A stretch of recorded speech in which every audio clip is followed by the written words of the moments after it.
Good afternoon, everyone, and welcome to the panel discussion, which we are calling The Future of University and Employer Partnerships.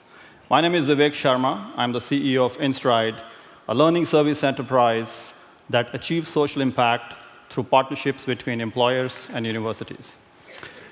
I'm really privileged and proud to have a distinguished set of panelists today on my left. As you know, Michael himself, Kevin Johnson, CEO of Starbucks, and Steve Ellis, Managing Partner of TPG Rise Fund. Gentlemen, thank you for being here. Happy to be here.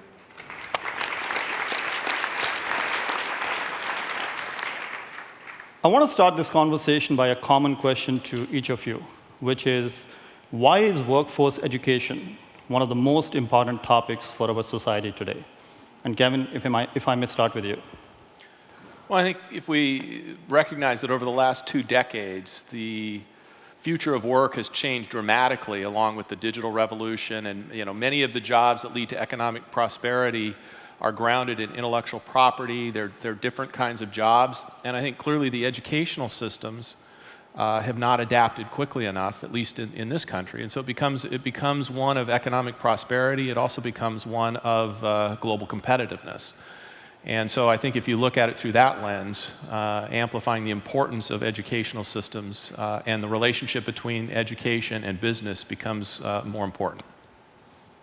Michael? Yeah, what I would add is that I think in the past, in American capitalism anyway, we've been a little bit too brutal. We viewed labor as a commodity. We viewed land and factories and places that they build things as commodities. It's just places, So when we're done with the labor, we're done with the labor. And that person can go off and just find their own way and so forth. And in a world that didn't change very fast, while that was suboptimal in many ways, it didn't have unbelievable, just completely traumatic outcomes for everyone. Well, it will in the future, because things are changing so quickly. And so what I'm hopeful for is that companies and others that are managing workers or have workers working with them, they take on a new view of the worker. The worker is a human being who each company has a responsibility to help that worker to move forward, help that worker to be more adaptable, help that worker for the next job, maybe in another company or another manifestation of the existing company. And so it's a whole new way to start thinking about, for the first time, human capital and labor as something other than just a commodity. Steve? Yeah, well, there are 37 million people of working age in this country that have some college education but never completed a degree. It's 20% of the workforce in this country.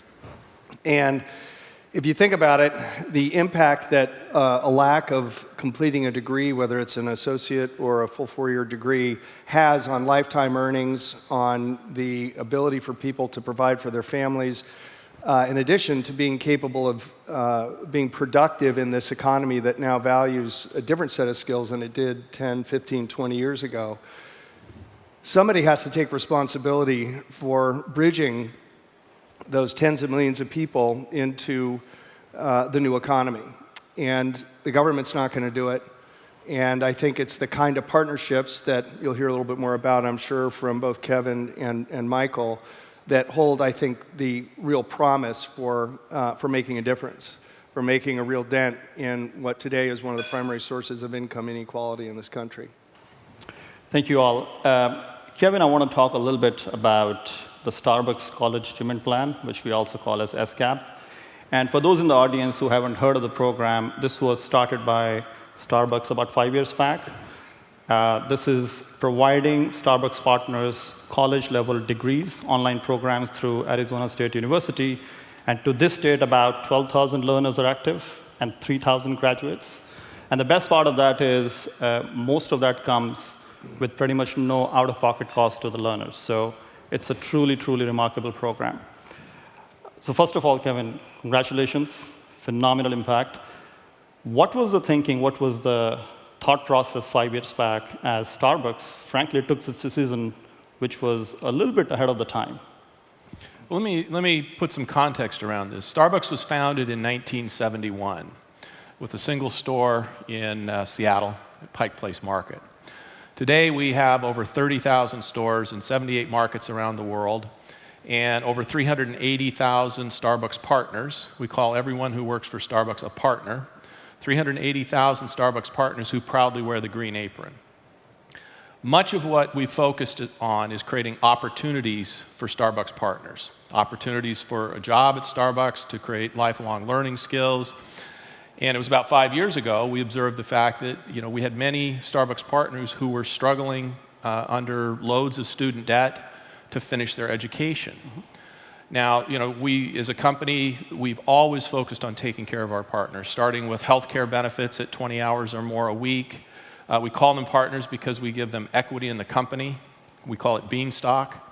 And as we looked at things that we could do to further help our partners, we saw an opportunity to partner with ASU and put together this Starbucks College Achievement Plan. And the intent behind it was core to sort of the purpose of Starbucks, which is a purpose that goes beyond the pursuit of profit. And in this particular case, it was taking care of our partners, helping them get that education that maybe was out of reach for them. And if that led them to bigger jobs at Starbucks, great. If that led them to another opportunity outside of Starbucks, that's great too. Because at the end of the day, if we take care of our Starbucks partners, we know they will take care of our customers. And so that was sort of the context and what drove us to put this program together.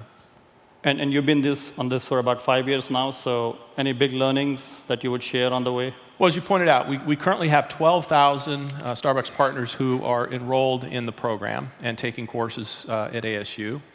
The early learnings, when we first launched the program, we made it for the last 2 years of the undergraduate program, where we would help fund the junior and senior year, and we made it too complicated. So we quickly adapted the program, and now we pay for, in partnership with ASU and grants and other things, Starbucks will then fund the balance to get a student all the way through their undergraduate degree. So by simplifying the program, we got enrollment up dramatically. We also found that there was a need, in some cases, to create a pathways to admission where a Starbucks partner could earn the right to be then admitted into ASU. And so part of this was not only an on-ramp to admission, but then once they were admitted to ASU, then helping facilitate and provide that education. We find now that 50% of the graduates stay at Starbucks and they get promoted faster and move through the ranks, and so we get great talent. 50% move on to pursue other opportunities outside of Starbucks. And so, the program is coming together. We aspire to do more. One of the interesting things we've learned as well is that new applicants for a job at Starbucks, nearly 20% of them indicate that their primary reason for applying for that opportunity is the opportunity to not only work for Starbucks, but to get an education. 20%. 20% in partnership with ASU. So beyond just, these are incredible numbers, but how have you seen this program impact the partner community and Starbucks in general? Like, what's been the impact on the organization? Well, because I think in roughly 2/3 of our stores here in the United States, we have at least one partner who is studying through ASU. So it's become a very kind of a grassroots organic thing. And a lot of times these are young people who, maybe took 1 year of school, or oftentimes it's the first member of a family who has gotten their undergraduate degree. And it instills a great sense of pride in the partner and in our partners. And it's creating an on-ramp for better opportunity in life for the individuals that go through it. So it really is something to celebrate, and it has made us a better company. It's truly incredible that half of the graduates go on and take opportunities elsewhere, and you're incredibly cool and proud about it. This is very impressive. So just to be clear, so in the initial design, when we worked with Starbucks, that was one of the objectives. This was about human capital enhancement, human beings, their life outcome. This is something that companies have not been concerned about. That's right. Labor was a commodity, and we can just suggest that may not have always resulted in the best outcomes. Right. This results in a better outcome. Well, and that's where our purpose goes far beyond the pursuit of profit. And at core to our purpose is taking care of our partners. It's about opportunity for them. And if that opportunity is within Starbucks, then we're going to get the best of that talent, and they're going to be great contributors. And We find that retention is higher than anyone else in retail. And if those opportunities are outside of Starbucks, we celebrate that, because we're going to have, that individual will have Starbucks as part of their life journey forever. And we think that is a good thing. Let's come to you, Michael. You lead one of the most innovative, actually the most innovative university as per the US News rankings for the last couple of years. As the president of, from your vantage point as the president of Arizona State University, why do you believe more corporations should do what ASU and Starbucks have done through SCAP over the last couple of years? Well, it's in their interest. And so, one of the things that we've learned, and even Starbucks, which started in the United States and now is working and operating all over the world, it's unbelievably competitive, and happily so. So we're moving to a planet, to a global economy in which competition will be the watchword. And so competition is derivative of several things: the quality of your labor, the quality of your technology, the quality of your ideas, the speed of doing business. These things all work together. We now know that the workforce is going to have to be something that a K through 12 education will be a necessary starting position, but not the ending position. We know that people are going to have to learn how to learn and adapt constantly to be able to be useful going forward into the workforce and to be productive as an individual. So companies have segmented perhaps their thinking too much, and they think, well, somehow that education process is the responsibility of the government, and I pay my taxes, so I'm done with it. Okay, well, you're not going to do that well going forward, because you're not going to be able to find the workers that you need. You're not going to be able to find the person that's capable of understanding philosophical ideas and can code in 5 languages, who speaks another language, who can do this or this or this. You're not going to, that person's just not randomly walking around. And so what one needs is to realize that the only way for us to remain as competitive as we have been in the past, when educational attainment was not as important, when the speed of learning was not as important as it is now, would be for us to become basically all learning enterprises. So every company, every corporation, every community, every government, it's all about, can you keep your people up to speed? There was a project we weren't successful with Elon Musk a few years ago. In fact, John McCain and I went to visit Elon in his office up in Silicon Valley, and we were up there to try to win the Gigafactory, the battery factory, which is now in Nevada. And we said, here, listen, we're from Arizona. We don't believe in government, so we have nothing to offer you. There's no tax incentives, no free land, nothing. Here's what we have. We have an idea for you. And the idea is, let's build a college, a learning college inside the Gigafactory, so that everyone that worked in the Gigafactory would be able to adjust and adapt and speed their learning and broaden their learning and make that a part of their actual employment. He looked at us like we were aliens. I mean, but perhaps he should have looked more carefully. And so the point of this is that this notion of what we call universal learning, or what we call lifelong learning, it is not like a luxury. It is an essential thing. True. And if the companies don't embrace this, those will be the companies that will be disadvantaged, and those will ultimately be the companies that are not successful, and those that do embrace this will be more successful. And I mean more successful for everyone, including the people that work there. And so that's why I think this is a really important thing. So with that context, how does a public research university support corporations in doing that? Well, we have to find, so we have to do what we do. So we gather 3,600 faculty and 30,000 support staff, and we build a library and spend, tens of millions of dollars making this thing work. So we become what we are, this always changing and advancing learning organization, where we're creating knowledge and storing knowledge and synthesizing knowledge. And now companies are really complicated for us. And then even in our own culture, it's difficult to merge with them and to work with them. So we need to find ways. Your company, InStride, is one of these that can do this.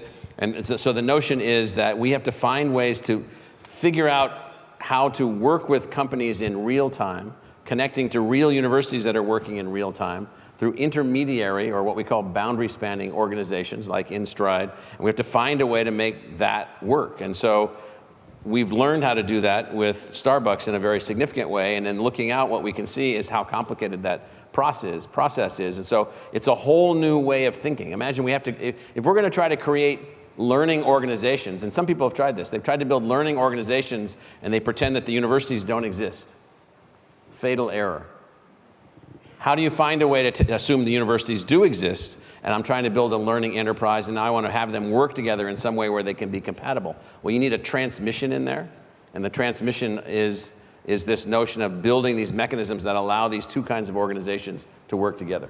And as you do that, Michael, the common perception, right or wrong, is that universities are not as nimble as fast-moving corporations. What advice would you have for other universities and your peers? Yeah, I mean, that's true for some universities. Some universities are nimble, some want to be nimble, some are nimble. The market speeds that we operate under are slower than the market speeds that companies operate under. So what we need are these intermediaries. What we need are mechanisms wherein we can interact with a company in real time without disrupting the university and what we do. Now that requires then these intermediary functions. We have to store some knowledge and synthesize some knowledge and prepare learning activities and so forth in ways in which the company can have everything they need when they need it. We have learned to work with Starbucks in real time at scale, and so we've figured out how to do that. And so it just requires us to figure out new things. The first thing we have to do is we have to realize that the country won't be as successful as it might be, and the economy won't be as successful as it might be if we just continue to operate in these separate little siloed communities and we don't build these connections and these linkages. And so I think that's what's needed. And that takes a special skill set. So the people that are facilitating this, well, that's a skill set in and of itself. Thank you. Steve, as managing partner of the TPG Rise Fund, you oversee investments into many social impact ventures like EverFi and Dreambox and InStride. Thank you for that.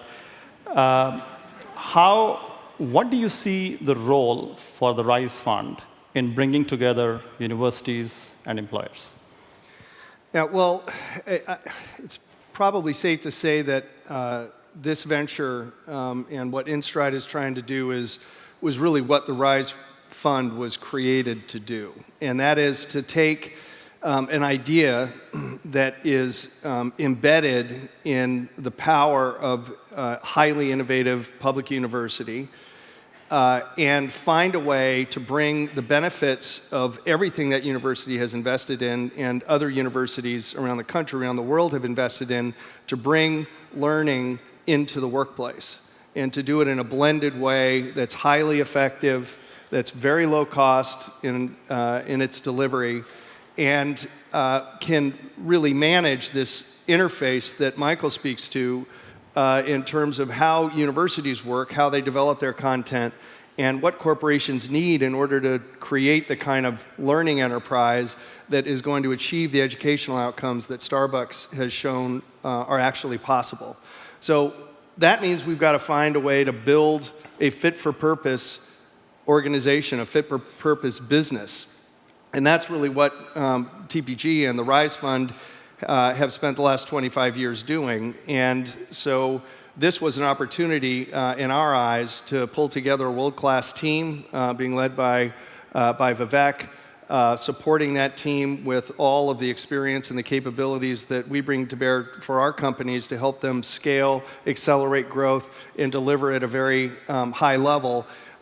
This endeavor in particular is going to test all of us because we have to deliver at the kinds of standards that a company like Starbucks expects. And we know what that threshold is, and we're bringing all the resources we can to bear under Vivek's leadership to make that a reality.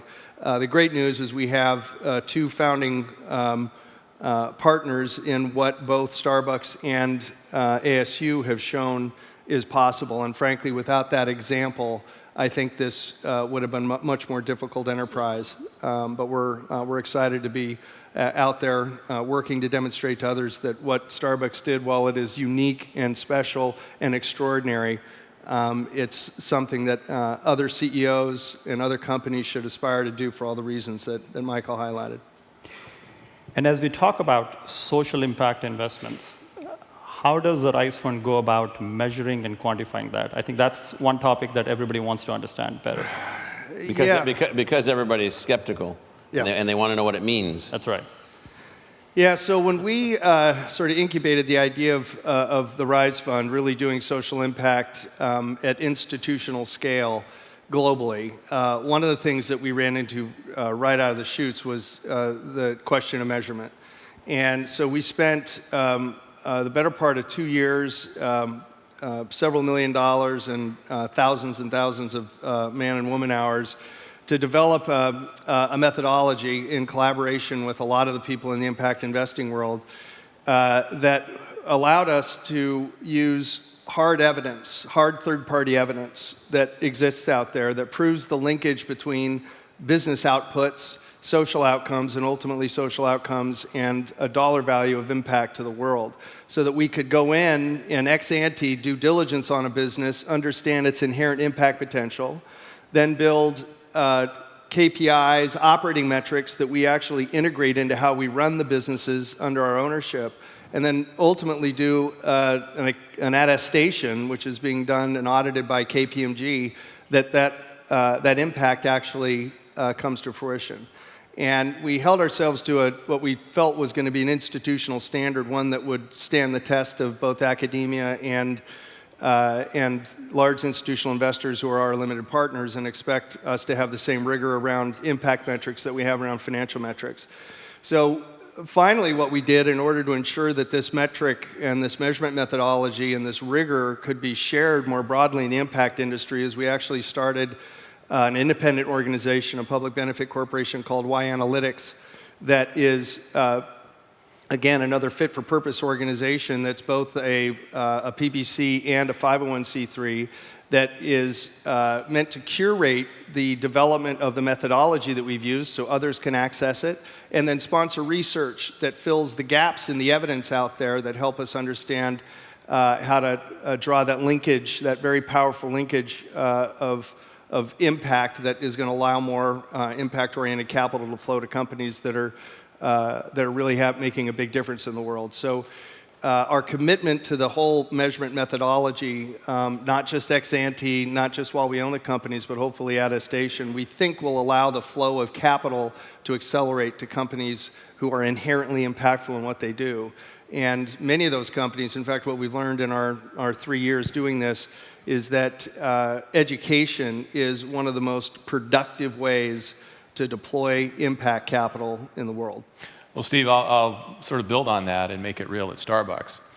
You know, as part of our purpose, we focus on creating opportunity for our partners, which is why we've hired over 22,000 veterans and military spouses, over 75,000 opportunity youth over the last 3 years, young people between the ages of 18 and 24 who are not in school, not at work. It's why we give health care, it's why we give Beanstalk, and with the College Achievement Plan, we have a complete program. And you look at that and say, well, what's the return on that? Well, the answer is clearly we'll look at our retention. Our retention is higher than most everyone else in retail. And because of that, our Starbucks partners are able to better connect with customers. Our customer connection scores are at an all-time high, and that is driving the growth that you're seeing in the business. So there are ways to look at how your purpose links back to your core of your business. But at the end of the day, my view is, every company in the world has to be thoughtful about their purpose. And if that purpose is only for the pursuit of profit, then that will not be an enduring company that lasts, centuries. And so what we aspire for at Starbucks is to build an enduring company, a company that has a purpose that goes far beyond the pursuit of profit. And the work that we've been doing in this area around education and providing those opportunities for our partners is one example of that. And Kevin, the metrics and impact you've shared is just truly, truly impressive. I know there are other organizations who want to do something similar, and there are other CEOs who are planning to take a leap of faith. What would be your advice to them to get started? What does it take? Well, in some ways, build on what Michael was talking about, sort of agility of education. I think about the agility of innovation at Starbucks. I came into Starbucks and we had these long cycle innovation projects. Everything would take 18 to 24 months to happen. Well, we've embraced a new model. And the new model is we go from idea to action within 100 days, and then we learn and adapt. So that kind of agility, you can apply it in this case as well. Pick something that you can go do that's meaningful, get involved, in partnership with ASU has been a fantastic partnership for us, and we're still learning and adapting. We're identifying new ways that we can better signal to our partners what jobs are available and what skills they need for those jobs, and better ways for the people recruiting for those jobs can have visibility to our partners who have those skills. And you mean recruiters not at Starbucks? And recruiters not at Starbucks, so the answer is you have to get involved and take some kind of an action, and then just be willing to learn and adapt. If you try and architect something for perfection, you'll sit on the sidelines forever. Thank you. I know we only have a few minutes left, so just like the beginning, I'll offer a question to each one of the panelists, maybe starting with you, Steve. What's the one big takeaway you would ask all of our audience to take from this conversation? The one big takeaway for me is that if you look at where we are today, perhaps the most vexing problem we face as a society is income inequality. We know, depending on what research you look at, that somewhere between a third and a half of the income equality that has expanded dramatically over these last 2 or 3 decades can be attributed to the lack of high-quality continuing education. And if you think about where we are today in terms of how corporations are leading corporations, ones that employ millions of these of people in the workforce who don't have the benefit of a degree of any kind, and that's holding them back. What would it take for us to create a movement that would make this a responsibility of all corporations and organizations? There was over $800 billion of company stock buybacks in 2018. What if we just spent a tiny, tiny fraction of that to create the kind of programs like SCAP at Starbucks?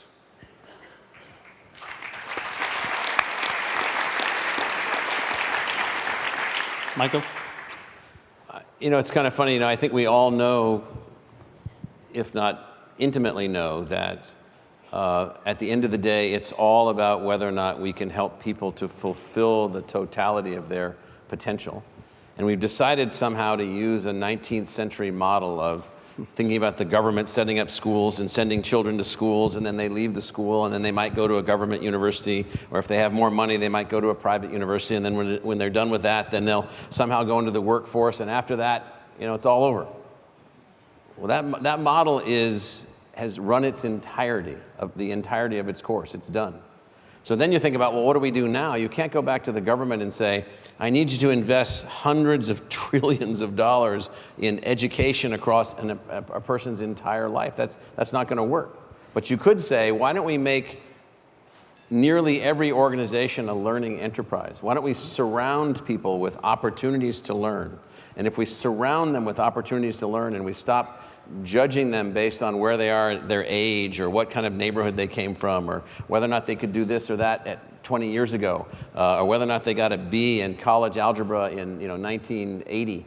None of that is relevant to what we need. So if you surround people with organizations who are focused on the full potential of a human being being realized through learning empowerment, I would say our economy has every chance to be unbelievably successful, and these income disparities that we're talking about, and these levels of unfairness, and all these things that exist in our society, will take a really good hit at that. And this is a really, really important way to get focused on that, because it blows up the model that it's a linear process run by the government, and a bunch of stuff comes out of it, and we'll see what happens. That's just not the process we need anymore. Well, I'm glad you said the B in college algebra doesn't matter, because I can relate to that. Thank you, Michael. Kevin? I'll just leave you with a story. Earlier today, I hosted a Starbucks partner roundtable in one of our stores with 12 Starbucks partners who were attending the ASU program as part of the Starbucks College Achievement Plan. And one young lady she's been a Starbucks partner for 16 years, and she was sharing her story. She has a 7-year-old daughter, and she is the first in her family to get a college education. She's going to graduate in May, and she started to cry because she's so proud of what she has achieved and so grateful for that opportunity. She shared with me that her 7-year-old daughter is now thinking about what she wants to do with her life. And her husband is enrolled, he too is a Starbucks partner, and enrolled in the College Achievement Plan. And so to sit across the table from her and hear firsthand how this has changed her life, changed her family's life, and given her daughter inspiration perhaps beyond what she would have imagined she'd be capable of doing. It has an impact on the individual, it has an impact on the communities that we all live in, has an impact on our companies, our businesses, and it has an impact on society.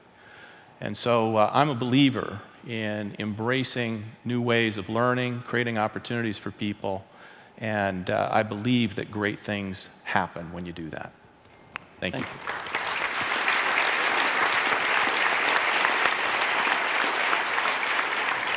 Michael, Kevin, Steve, thank you for taking your time for a fascinating conversation. Please join me in giving a final round of applause to our panelists. Thank you.